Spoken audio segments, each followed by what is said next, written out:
जय श्री राम बच्चों। Class 11 physics chapter number 4 laws of motion. Last class में मैंने तुम्हें फोर्स के बारे में ऑलमोस्ट सब कुछ बता दिया था, पर बच्चों वो थ्योरी थी, याद रखना। न्यूमेरिकल तो आएंगे इस चैप्टर में, तो काम थ्योरी भी आती है, उसी का इस्तेमाल करके आप न्यूमेरिकल भी कर लोगे आराम से। तो आज हम लोग स्टार्ट करने जा रहे हैं। लास्ट क्लास में क्या समझाया था मैंने वैसे? Strong nuclear force, weak nuclear force, Lami's theorem और फोर्स के बहुत सारे फॉर्मूले। हाँ या ना?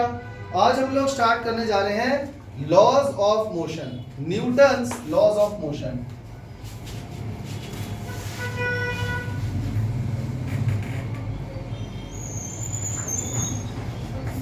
ये लॉज ऑफ मोशन हमें बच्चों किसने दिए? आइजैक न्यूटन ने। आइजैक न्यूटन 1642 से लेकर 1727 तक जिंदा रहे। समझ में आ गया?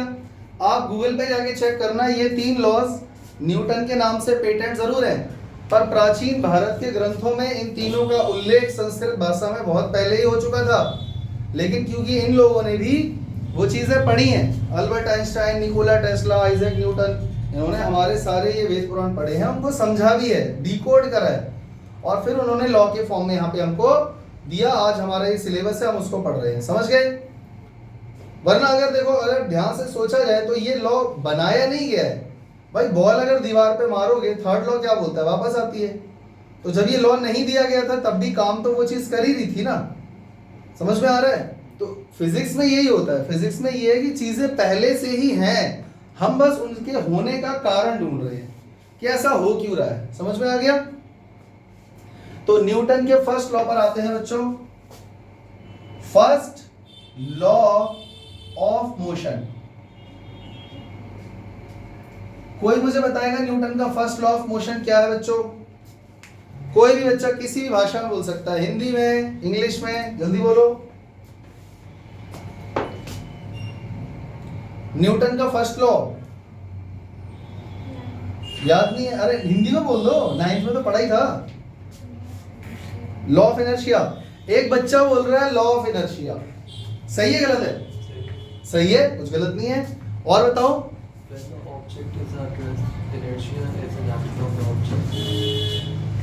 एक बच्चा कुछ कह रहा है, उसकी आवाज नहीं आ पा रही है, तो हिंदी में बोल दो। जब एक ऑब्जेक्ट होता है तो उसके ऊपर इक्विलिब्रियम की फोर्स होती है और इनर्शिया का मूवमेंट एक्ट कर रहा होता है।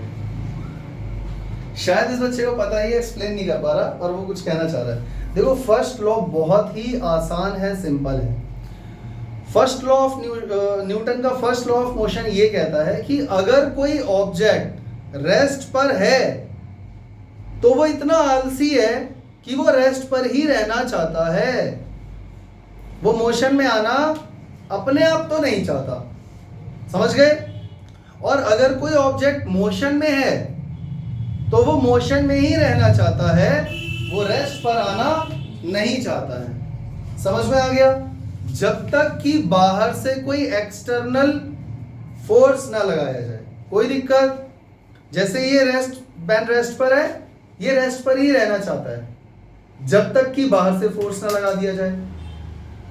अब अगर कोई ऑब्जेक्ट मोशन में है तो वो मोशन में ही रहेगा जब तक कि उसको फोर्स लगा के रोका ना जाए।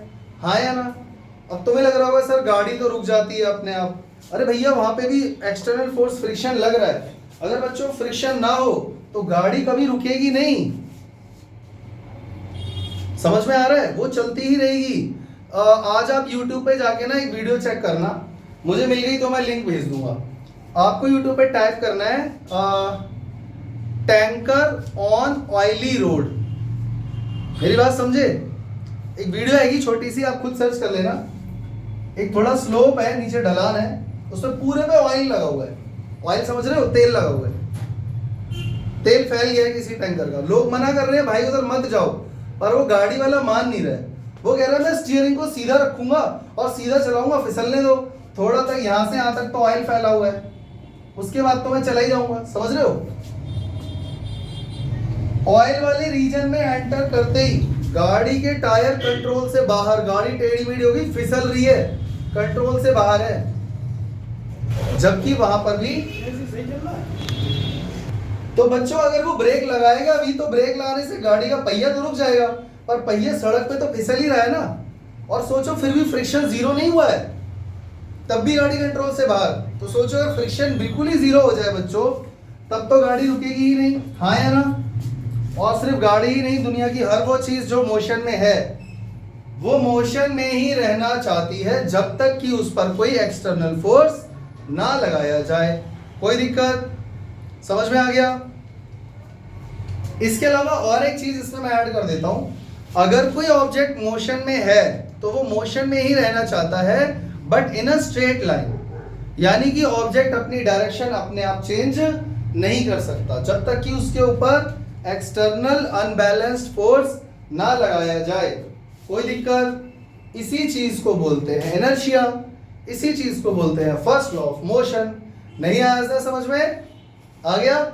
लिख दूं? चलो अभी लिखता हूं, फिर बताना समझ में आएगी नहीं। It states that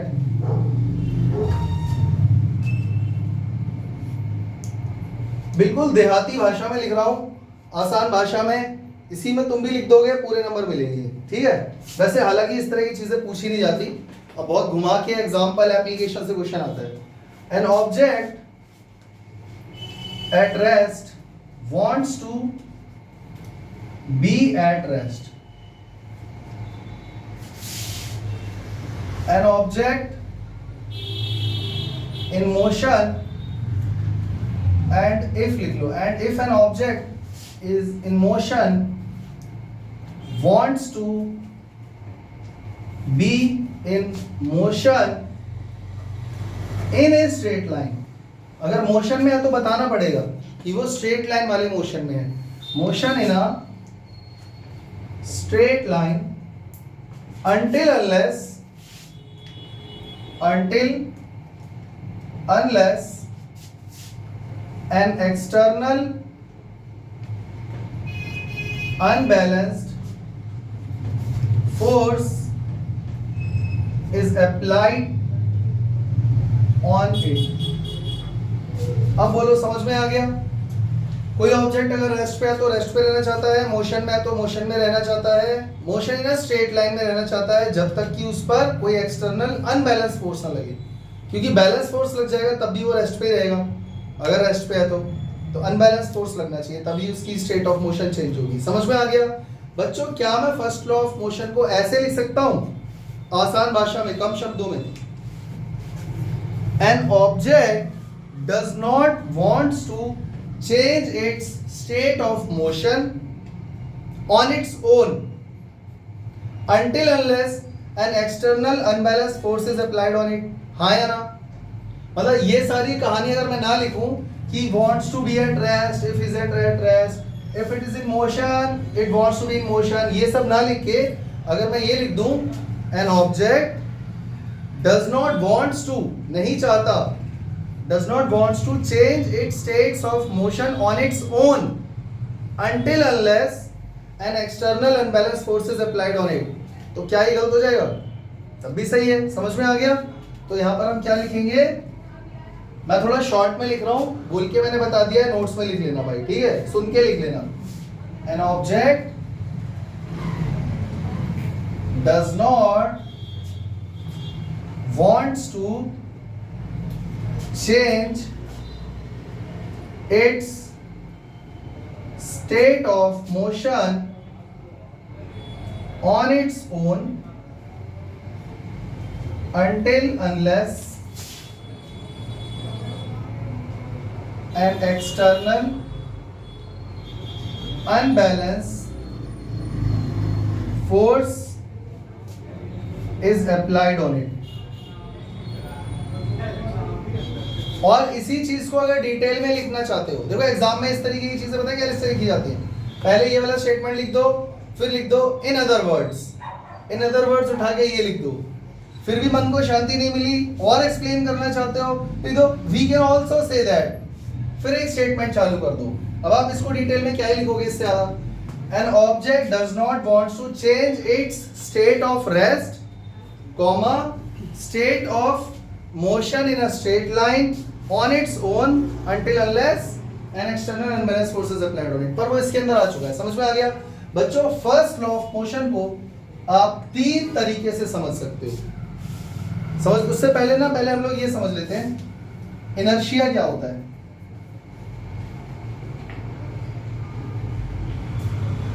इनर्शिया क्या होता है बच्चों?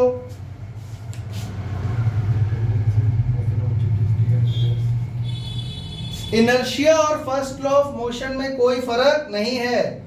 इनर्शिया किसी ऑब्जेक्ट की वो प्रॉपर्टी है या वो टेंडेंसी है जिसकी वजह से, जिसके तहत वो अपने स्टेट ऑफ मोशन में ही रहना चाहता है।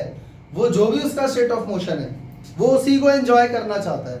वो रेस्ट पर है, रेस्ट पे रहना चाहता है, मोशन में है, मोशन में ही रहना चाहता है। तो ये बात तो फर्स्ट लॉ ऑफ मोशन में आ चुकी है, उसी को लॉ ऑफ इनर्शिया कहते हैं। बल्कि सच कहूं तो फर्स्ट लॉ ऑफ मोशन को ही लॉ ऑफ इनर्शिया कहते हैं। तो इनर्शिया में क्या लिखेंगे हम लोग? इट इज, हम ये भी लिख सकते हैं, it is the ability of a body या tendency of an object to be in its state of rest or motion in a straight line. Motion in a straight line, पता है बार बार क्यों लिख रहा हूं? क्योंकि मोशन काफी नहीं है, क्या पता वो टर्न हो जाए आगे जाके, तो डायरेक्शन अपने आप चेंज ऑब्जेक्ट नहीं कर सकता। समझ गए? State of motion in a straight line until an external force is applied on it. बच्चों तुम्हें पता है इनर्शिया किस पर डिपेंड करता है? इनर्शिया किस पर डिपेंड करता है? इनर्शिया सीधा सीधा डिपेंड करता है, inertia depend on mass of an object. ये बहुत इंपॉर्टेंट चीज है जो तुम्हें याद रखनी है। इसको समझाने के लिए मैं एक एग्जांपल दे रहा हूं, ध्यान से सुनना। अगर मान लो बच्चों कोई ऑब्जेक्ट है, देखो पहले इनर्शिया का मतलब समझ गए ना, तो उसकी जो भी स्टेट ऑफ मोशन है वो उसी में रहना चाहता है। अब वो कितना जोर से उसी मोशन, इसी स्टेट में रहना चाहता है, कितना ज्यादा उसको पड़ी है उसी स्टेट में रहने की, वो कैसे पता चलेगा? वो पता चलेगा उसके मास से। यानी जितना ज्यादा ऑब्जेक्ट का मास होगा वो उतना ज्यादा ही उसी स्टेट में रहना चाहेगा। जैसे बच्चों इमेजिन करो एक छोटा सा पत्थर पड़ा है, पत्थर जमीन पर पड़ा हुआ है, ईंट मान लो, ठीक है? वो रेस्ट पर है, वो रेस्ट पर ही रहना चाहती है, लेकिन मैंने फोर्स लगा के उसको हटा दिया पैर से। समझ गए? तो वो रहना चाहता था रेस्ट पे, लेकिन हमने अनबैलेंस फोर्स लगा के उसको रेस्ट से मोशन में ले आए। हाँ या ना? अब बच्चों इमेजिन करो एक बहुत बड़ी चट्टान है या हाथी सो रहा है, हाथी सो रहा है और मुझे उसको हटाना है, क्या उतने ही फोर्स से वो हट जाएगा? मेरी बात समझ में आई? अब आप उसको धक्का मारो, पूरी ताकत लगा दो, लेकिन फिर भी वो वहां से हटेगा नहीं। ऐसा नहीं है कि वो ताकत लगा रहा है हाथी कि चलो भाई मैं रोक रहा हूं, वो तो सो रहा है बेचारा, उसको पता ही नहीं है क्या हो रहा है। मेरी बात समझ में आ रही है? सोता हुआ हाथी इसलिए बोल रहा हूं कि वो ताकत नहीं लगा रहा है, वो तो सो रहा है, ताकत तो आप लगा रहे हो उसको हटाने के लिए। लेकिन क्या उतनी ही ताकत से जिससे आपने ईंट को हटाया था हाथी हट जाएगा? नहीं हटेगा। यानी ईंट भी स्टेट ऑफ रेस्ट पे रहना चाहती थी, हाथी भी स्टेट ऑफ रेस्ट पे रहना चाहता है, पर कौन ज्यादा जोर से रहना चाहता है? ये बात किस पे डिपेंड करेगी? मतलब इनर्शिया ज्यादा होगा या कम, किस पे डिपेंड करेगा? मास पे। अभी आगे समझ में एक और एग्जांपल लूं। बच्चों अगर कोई ऑब्जेक्ट मोशन में है तो वो मोशन में ही रहना चाहेगा, हाँ या ना? तो एक छोटा बच्चा है, साइकिल चला रहा है, छोटा बच्चा, वो 3 पहिए वाली 4 पहिए वाली साइकिल होती है ना, वो चला रहा है, चलाता हुआ आया और उसने मुझे टक्कर मार दी। वो किस में था बच्चों? Motion in a straight line में। अब वो किस में रहना चाहता है? Motion in a straight line में, हाँ या ना?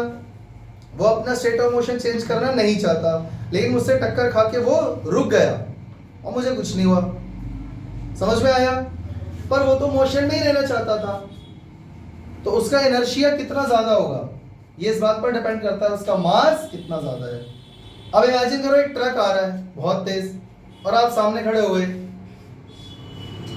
आपने सोचा ये भी टकरा के रुक जाएगा, तो ऐसा होगा? जबकि ट्रक भी उतनी ही वेलोसिटी से आ रहा है जितनी वेलोसिटी से वो बच्चा साइकिल चला रहा था, लेकिन अब ट्रक रुकने वाला नहीं है।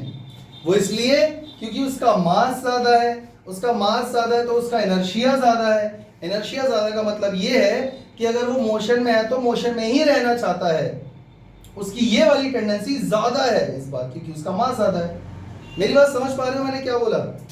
पक्का समझ पा रहे हो? इनर्शिया डिपेंड करता है सीधा सीधा मास पे, कि वो कितना ज्यादा अपने स्टेट ऑफ मोशन को अटेन करना चाह रहा है, ये बात मास पर डिपेंड करती है। क्लियर हो गया? तो ये जो फर्स्ट लॉ ऑफ मोशन है या जो इनर्शिया है, इसको हम 3 तरीके से समझ सकते हैं। Inertia of rest, inertia of motion, inertia of direction, inertia of. अब इन्हीं तीनों को मिलाकर जो लॉ बनता है वो फर्स्ट लॉ में मैं लिख चुका हूं, समझ में आ गया? तो इनर्शिया ऑफ रेस्ट क्या बोलता है बच्चों? Inertia of rest first part of law, first law of motion है। वो ये कह रहा है कि ऑब्जेक्ट अगर रेस्ट पर है तो वो रेस्ट पर ही रहना चाहता है। लिखूं यहां पे? ये समझ गए? लिख देता हूं यार, तुम लोग भी फिर छोड़ दोगे। Object, if object is at rest it wants to be at rest. इसका मतलब क्या है? If object is in motion it wants to be in motion। और इसका मतलब क्या है डायरेक्शन का? कि अगर कोई ऑब्जेक्ट स्ट्रेट लाइन में है तो अगर आपने कोई एक्सटर्नल फोर्स नहीं लगाया तो वो स्ट्रेट लाइन में ही मूव करेगा, डायरेक्शन चेंज नहीं कर सकता ऑब्जेक्ट अपने आप। समझ गए? Object can not change its direction, its direction of motion on its own if it is in dash of motion लिख दिया on its own। कोई भी ऑब्जेक्ट अपने आप डायरेक्शन चेंज नहीं कर सकता, तो अगर वो स्ट्रेट लाइन में तो स्ट्रेट लाइन में ही रहेगा। if it is in straight line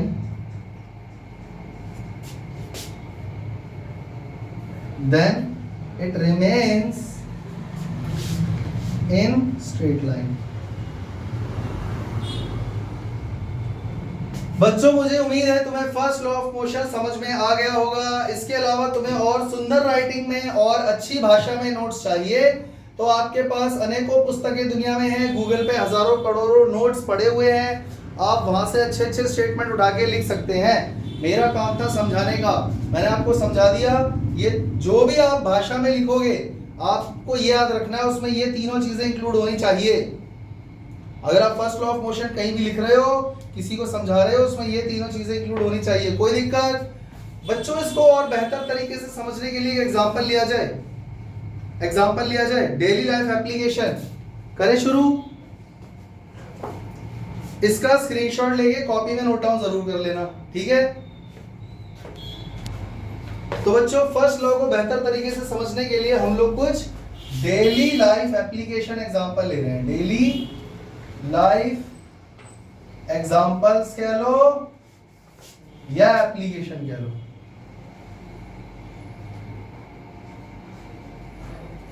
तो सबसे पहले हम बात करते हैं बच्चों इनर्शिया ऑफ रेस्ट की, यानी फर्स्ट लॉ ऑफ मोशन का पहला पार्ट। इसमें क्या देखा है हमने ये देखा है बच्चों कि अगर घोड़े पर कोई सवारी कर रहा है और घोड़ा अचानक से भागने लगे तो जो घुड़सवार है वो कहाँ गिरेगा, आगे या पीछे?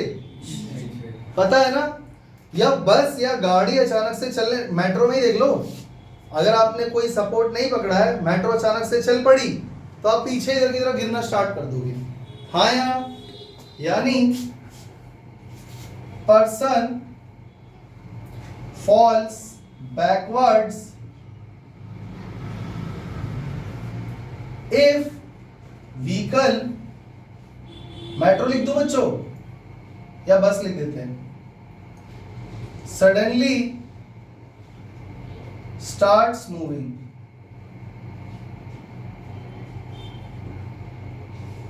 समझ में आ गया ऐसा क्यों हुआ बच्चों? अच्छा, एग्जाम में ये चीज कैसे पूछी जाती है? आप ये स्टेटमेंट रट के मत चले जाना कि सर ने लिखवाया था मैंने रट लिया। जो आप रट के जा रहे हो वो क्वेश्चन पेपर में लिखा हुआ मिलेगा, इसके आगे वाई लगा देगा। अब तुम सोचोगे यही तो मैं रट के गया था, यही क्वेश्चन में आ गया, अब मैं लिखूं क्या? तो वाई जब ये आएगा तो आपको क्या लिखना है इसका आंसर? आपको बस इसको एक्सप्लेन करना है। आपको लिखना है according to first law of motion, if a object is at rest, it wants to be at rest until unless an external imbalance force applied. मतलब पूरा फर्स्ट लॉ लिख दो जो अभी हमने पढ़ा था, उससे टीचर समझ जाएगा कि बच्चे को पता लग गया है कि तीनों लॉज में से कौन सा लॉ यहाँ लग रहा है। फिर आप इसको एक्सप्लेन करो। When the vehicle is at rest, the person is also at rest. When the vehicle suddenly starts moving, the person wants to be at rest. Person rest पे ही रहना चाहता है, तो his feet is in contact with the vehicle. They start moving with the vehicle, but the upper body wants to remain at rest, so it fall backward. मतलब मेरी बात समझ रहे हो ना? आप इसका आंसर अपनी भाषा में बनाकर लिख सकते हो, पर पहले फर्स्ट लॉ पूरा लिखना पड़ेगा ताकि पता लग जाए कि बच्चे को पता है कि यहाँ फर्स्ट लॉ लग रहा है। क्लियर हो गया? आप रट के नहीं जा सकते इसका आंसर। और बताओ बच्चों,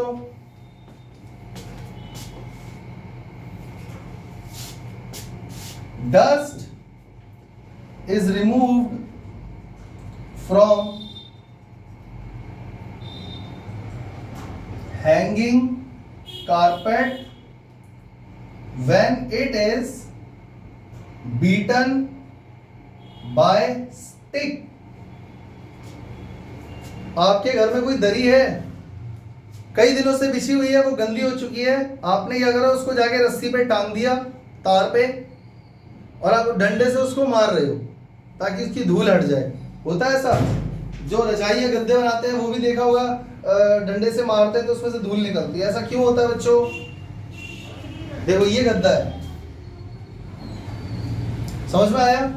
आपने जैसे ही इस पे डंडा मारा, अच्छा जहां तक गद्दे की बाउंड्री है वहां तक धूल भरी हुई है, यहाँ तक इसमें धूल डस्ट भरी हुई है, जैसे इस पे डंडा पड़ा ये पिचक गई, ये नीचे चली गई डंडे के साथ, लेकिन गद्दा तो नीचे चला गया, लेकिन डस्ट पार्टिकल तो रेस्ट पे थे, वो वहीं पे रह गए।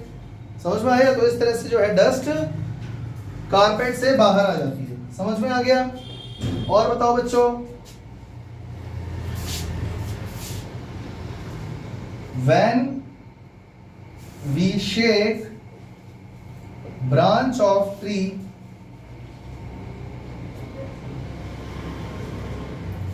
dry leaves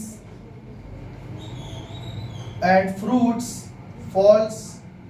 starts falling, लिख लो, या falls down। होता है ऐसा या नहीं होता? पेड़ की शाखा कोई पकड़ के आपने जोर से हिला दी तो आपने देखा होगा कि उसमें से सूखी पत्तियां गिरने लगती हैं, या फल होंगे तो फल गिरने लगेंगे, क्योंकि ब्रांच तो हिल रही है। पहले ब्रांच रेस्ट पे थी, ड्राई लीव्स भी रेस्ट पे थी, फिर अचानक से आपने ब्रांच को मूव करना स्टार्ट कर दिया, पर ड्राई लीव्स तो अभी भी रेस्ट पे ही रहना चाहती हैं, और वो बहुत ही डेलिकेट उससे जुड़ी हुई हैं स्टॉक से, तो इसीलिए वो डिटैच हो जाती हैं और गिर जाती हैं। फल भी। समझ में आ गया? और बताओ बच्चों, और क्या देखा तुमने? Coin falls inside the tumbler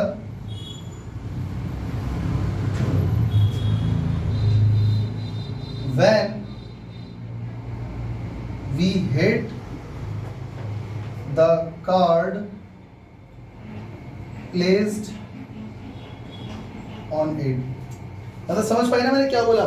ये एग्जांपल तो बचपन से देखते आ रहे हो यार। ये गिलास है, इसके ऊपर तुमने कार्ड रख दिया, कार्ड के ऊपर सिक्का रख दिया, अब आपने कार्ड को जोर से मारा, कार्ड तो उड़ गया, और सिक्का रेस्ट पे था, रेस्ट पे ही रहना चाहता था, तो वो ग्लास के अंदर गिर जाएगा। हाँ या ना? बच्चों ये काम तो तुमने कैरम में भी देखा होगा। कैरम बोर्ड खेला कभी?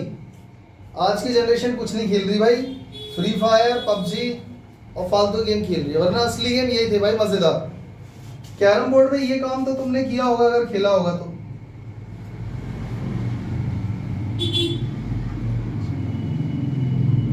एक के ऊपर एक ऐसे लगा के रख देते हैं, है ना, पूरा एक कुतुब मीनार बना देते हैं। फिर स्ट्राइकर से जब नीचे वाले को मारते हैं तो ये तो निकल जाता है, ये पाइल पूरा नीचे आके बैठ जाता है। हाँ या ना बच्चों, यहाँ पे कौन सा लॉ लग रहा है न्यूटन का? फर्स्ट लॉ लग रहा है। क्यों लग रहा है भाई? क्योंकि सारे कॉइन रेस्ट पे हैं, वो रेस्ट पे रहना चाहते हैं। नीचे वाले को हमने जोर से जब मारा तो वो मोशन में तो आ गया, लेकिन ऊपर वाले तो रेस्ट पे रहना चाहते थे, वो बेचारे नीचे आके बैठ गए क्योंकि वो रेस्ट पे ही। समझ में आ गया?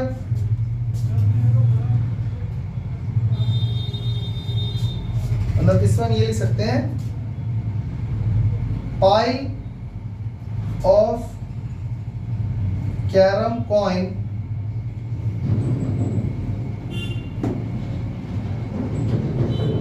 remains in its state of rest if striker hits the lowest point।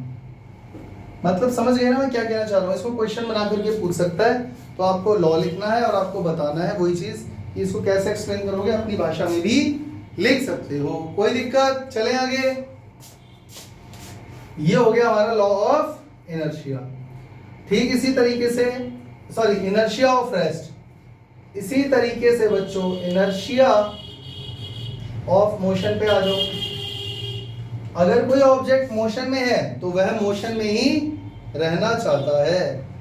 हाँ या ना? When a vehicle suddenly stop, person falls forward। इसको कई तरीके से बोल सकता है। चलती गाड़ी से बंदा कूदेगा तो वो मुंह के बल गिरेगा। घोड़ा अचानक से रुक गया तो जो घुड़सवार है वो आगे की तरफ झुक जाता है। मेट्रो या गाड़ी अचानक से रुक गई तो पर्सन आगे की तरफ गिरना शुरू कर देता है। कुछ भी बोल सकता है। कौन सा लॉ लग रहा है? फर्स्ट एक्सप्लेन कर लोगे भाई? गाड़ी मोशन में थी, पर्सन भी मोशन में था, कोई दिक्कत नहीं है।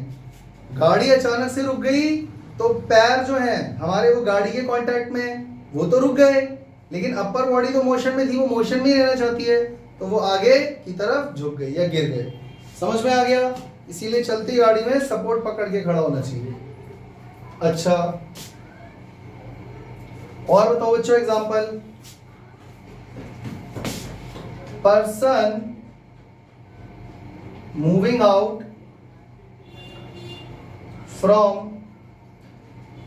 मूविंग ट्रेन और बस फॉल्स फॉरवर्ड।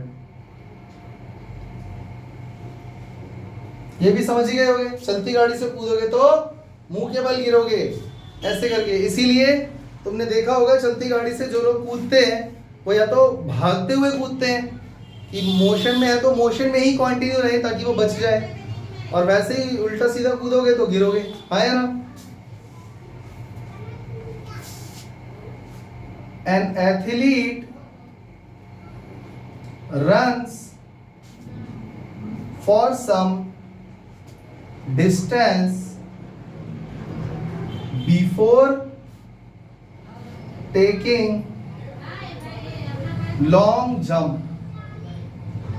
बच्चों तुमने देखा होगा हाई जंप के लिए आपको ज्यादा भागना नहीं पड़ता।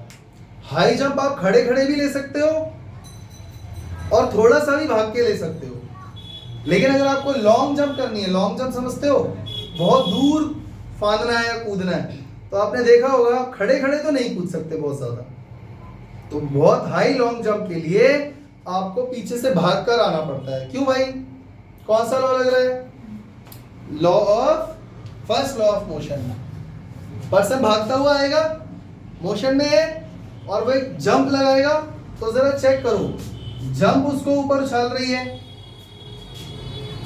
और ऑलरेडी वो आगे की तरफ जा ही रहा है, तो दोनों का जो वेक्टर कंपोनेंट है वो कहाँ जाएगा?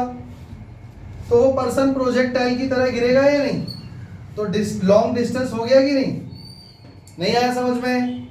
आ गया होगा यार, सिंपल सी चीज है, तुम भी तो यही करते हो, लॉन्ग जंप के लिए भागते हुए आना पड़ता है फिर कूदते हैं, हाँ या ना?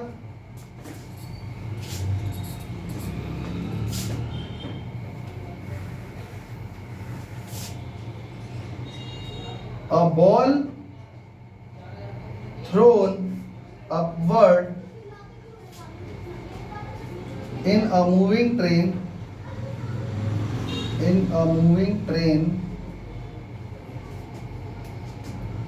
comes back to thrower's hand.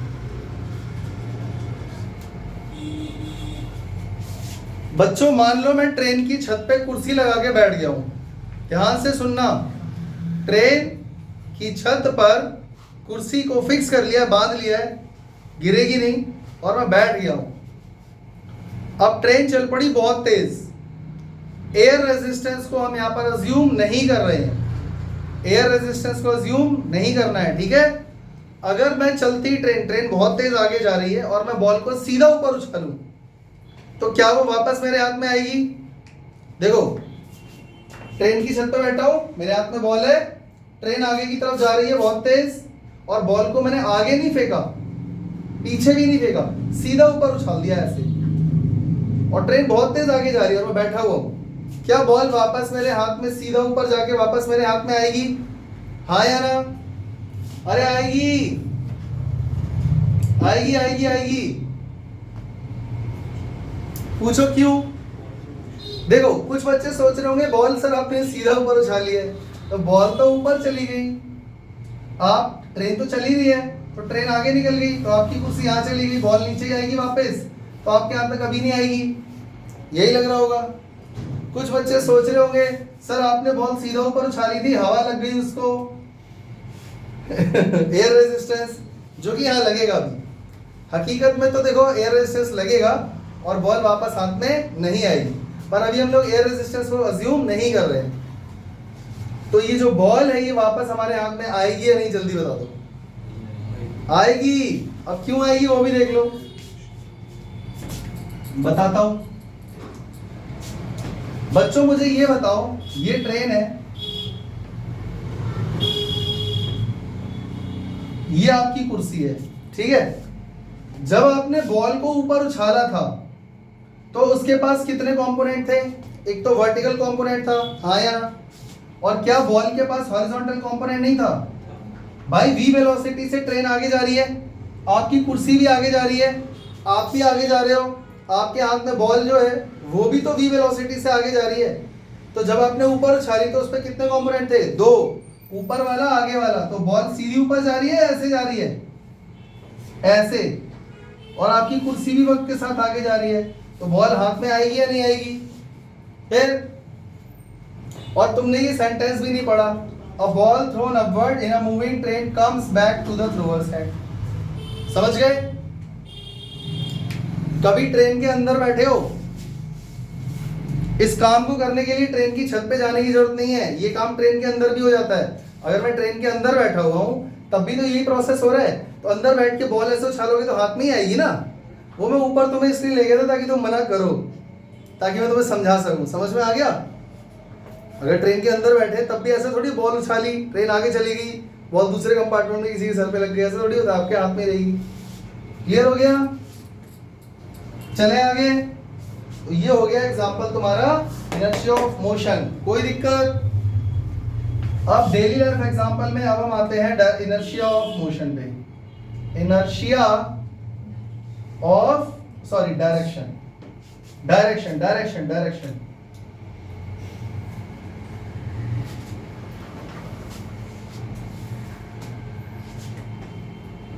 When a dog chases hare,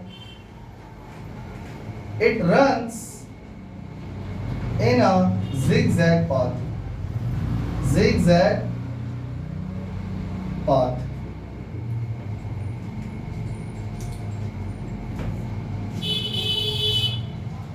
sparks coming out from grinding wheel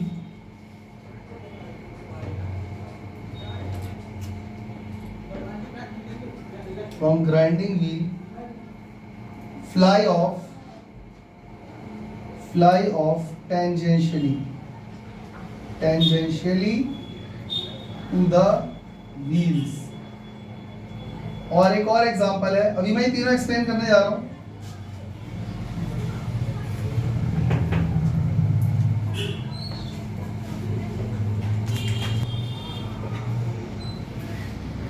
When a vehicle moves, the mud sticking to its wheels flies off tangentially.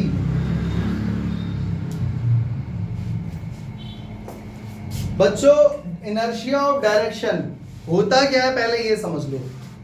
अभी फर्स्ट लॉ ऑफ मोशन समझाते time मैंने तुम्हें समझाया था कि जब तक कोई एक्सटर्नल फोर्स ना लगे तो ऑब्जेक्ट अगर रेस्ट पर है तो रेस्ट पे रहेगा, motion in a straight line में तो स्ट्रेट लाइन में रहेगा, वो अपनी डायरेक्शन चेंज नहीं कर सकता अपने आप. समझ में आ गया? कोई भी ऑब्जेक्ट अपने आप अपनी डायरेक्शन चेंज नहीं कर सकता. तो मतलब डायरेक्शन चेंज करनी है तो एक्सटर्नल फोर्स लगाना पड़ेगा, हाँ या ना? तो इसको समझने के लिए एग्जांपल लेते हैं. बच्चों, एक पत्थर लो, उसको रस्सी से अच्छे से बांध लो. बांध लिया? अब इसको लटका लो ऐसे, और लटका के इसको गोल गोल घुमा दो. घूम रहा है ना? अब जोर से घुमाओ, रस्सी टूट जाएगी. तो जहां पे रस्सी टूटेगी तो पत्थर गोल गोल घूमता रहेगा या सीधा चला जाएगा? मान लो वो पत्थर इस सर्कुलर पाथ में घूम रहा था, ये रस्सी है, तो जहां भी रस्सी टूटेगी, मान लो यहां टूट गई, तो वो गोल नहीं घूमेगा, वहां से वो सीधा चला जाएगा. और ये जो सीधा वहां से चला गया है, इस लाइन को क्या बोलते हैं? टेंजेंट. तो टेंजेंशियली पत्थर सीधा उड़ गया, हाँ या ना? कभी करा ऐसा? देखा तो हो गई. समझ में आ गया? यही काम बच्चों इस थर्ड एग्जांपल में हो रहा है. एक गाड़ी कीचड़ में चली गई थी, उसके पहियों में कीचड़ चिपक गया. अब वो गाड़ी रोड पे बहुत तेज दौड़ रही है, तो कीचड़ उसके पहियों से उड़ जाएगा, दूर हटेगा, तो कहाँ, किस डायरेक्शन में जाएगा? गोल गोल घूमता हुआ जाएगा या टेंजेंशियली? यही कॉन्सेप्ट लग रहा है ना? क्लियर हो गया? चाकू की धार तेज करने वाले देखिए, वो साइकिल पे घूमते रहते हैं, तो उनके पास एक ग्राइंडिंग स्टोन होता है, ग्राइंडिंग व्हील होता है, उस पर वो चाकू ऐसे लगाते हैं और वो पैना हो जाता है, उसमें चिंगारी निकलती है. कभी देखी है? तो चिंगारी जो है, ये व्हील तो ऐसे घूम रहा है, तो चिंगारी मान लो मैं यहाँ पर ऐसे चाकू लगा रहा हूँ पैना करने के लिए, तो चिंगारी सीधी जाएगी या गोल घूमती हुई जाएगी? सीधी निकल जाती है टेंजेंशियली, हाँ या ना? तो spark coming out from the grinding wheel fly off tangentially to the wheel. समझ गए बच्चों? खरगोश का शिकार अगर कुत्ता कर रहा है तो कुत्ता उसके पीछे भागेगा, पकड़ तो लेगा ही वो उसे सीधा. अगर सीधा सीधा भागना होता तो कुत्ता पकड़ लेगा खरगोश को आराम से. तो खरगोश क्या करता है चालाकी, वो जिगजैग पाथ में भागता है, टेढ़ा टेढ़ा टेढ़ा टेढ़ा टेढ़ा. समझ में आ रहा है? तो क्या होता है, एक तो उसका अटेंशन नहीं वो पूरा दे पा रहा उसको, दूसरा जितनी बार डायरेक्शन चेंज होगी, जरा सोच के देखो, उतनी बार आपको एक्स्ट्रा फोर्स लगाना पड़ेगा, क्योंकि बिना फोर्स लगाए डायरेक्शन अपने आप चेंज होगी नहीं. तो वो किस मूवमेंट पे अपनी डायरेक्शन चेंज करेगा? एक तो वो प्रेडिक्ट नहीं कर पा रहा डॉग, ऊपर से उसको एक्स्ट्रा फोर्स भी लगाना पड़ रहा है, हाँ या ना? हाँ या ना? इसलिए तब तक वो हिरन कह रहा हूँ सॉरी, खरगोश दूर निकल जाता है और डॉग नहीं पकड़ पाता. और जो बदमाश डॉग होते हैं वो पकड़ भी लेते हैं. समझ में आ गया? यही काम तब भी होता है जब चीता हिरन का शिकार करता है. आपने डिस्कवरी चैनल, एनिमल प्लेनेट देखा है? तो हिरन कैसे भागता है, सीधा या जिगजैग? जिगजैग भागता है, इसीलिए उसको शेर वगैरह नहीं पकड़ पाते. लेकिन चीता के सामने उसकी चाल चलती ही नहीं है. चीता उससे भी तेज है, उससे भी फास्ट है, और उससे भी तेज डायरेक्शन वो चेंज कर सकता है. समझ में आ गया? और रही बात शेर की, शेर छुप के शिकार करता है, वो छुप के बैठा रहता है, जैसे ही निकलेगा पकड़ लेगा. समझ में आ गया? खैर फिलहाल ये एग्जांपल समझ में आया आपको, ये सारे एग्जांपल, बल्कि इसके अलावा अगर और भी मिलते हैं तो मैं इस टॉपिक से रिलेटेड, तो कॉपी में पॉइंट मार्क करके लिख लेना, और एग्जाम में इन्हें इलैबोरेट एक्सप्लेन करने को आ सकता है। सीबीएसई में थ्योरी भी आती है बहुत हाई परसेंटेज में, न्यूमेरिकल भी आते हैं, तो मान लो न्यूमेरिकल तुम्हें आते हैं, थ्योरी एक्सप्लेन नहीं कर पाओगे तो फिर क्यों अपने नंबर कटवा रहे हो। तो इसी के साथ तुम्हारा फर्स्ट लॉ ऑफ मोशन खत्म होता है। समझ में आ गया। नेक्स्ट क्लास में पहले मैं तुम्हें मोमेंटम समझाऊंगा, बिना मोमेंटम के सेकंड लॉ ऑफ मोशन समझ में नहीं आएगा, फिर हम जाएंगे सेकंड लॉ ऑफ मोशन पे। कोई दिक्कत? मिलते हैं अगली क्लास में, तब तक के लिए जय हिंद, जय श्री राम।